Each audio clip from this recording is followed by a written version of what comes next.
Alright, let's have some fun with multi-step equations, solving more and more complicated stuff. You guys have been getting good at this, right? So let's take a look at this equation here. You can see we've got a lot to deal with. We've got 5 minus 4 times the quantity, all this, x plus 1, equals 18x minus 9.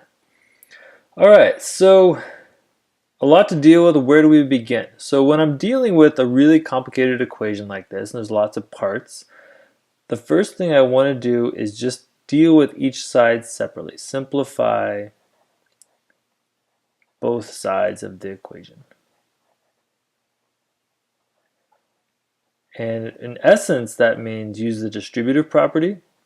I want to get rid of parentheses, distribute, and combine like terms.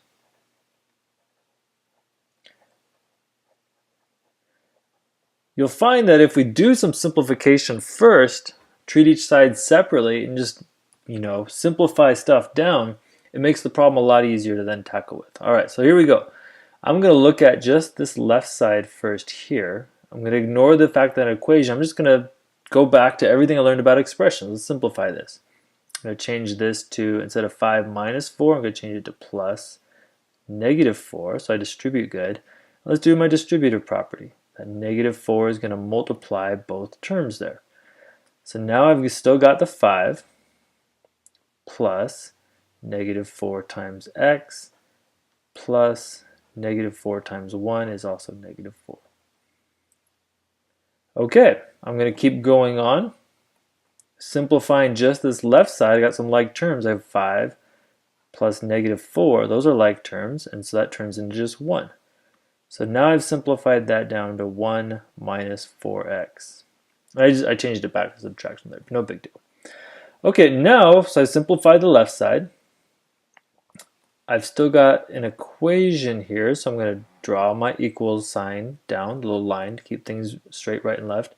Now let's simplify the right side, and there's not really much I can do. So I'm going to keep 18x minus 9. But now let's look at where we stand. Now we've got a much simpler equation to work with, right? It's a little bit focused. I can see I still have variables on both sides, so let's get one variable on one side. So I could either add 4x to both sides, or I can subtract 18x. I'm going to choose to add 4x. I like dealing with positive stuff. Negative 4x plus 4x goes to 0. 1 equals 22x minus 9. Now I've gotten down to a two-step equation. Let's isolate x. That's my next step here. So to get x by itself, let's add 9 to both sides. And so we've got 10 equals 22x. And finally, divide both sides by 22. X equals 10/22, or let's reduce that down into a nice, find a good color here. If I divide the top bottom by 2, that's the same as 5/11. So there is my solution to this multi-step equation. So you can see we had to go through simplifying both sides first, separately, really helps then to get into kind of a familiar groove, and we can get one variable, isolate x, and continue it on.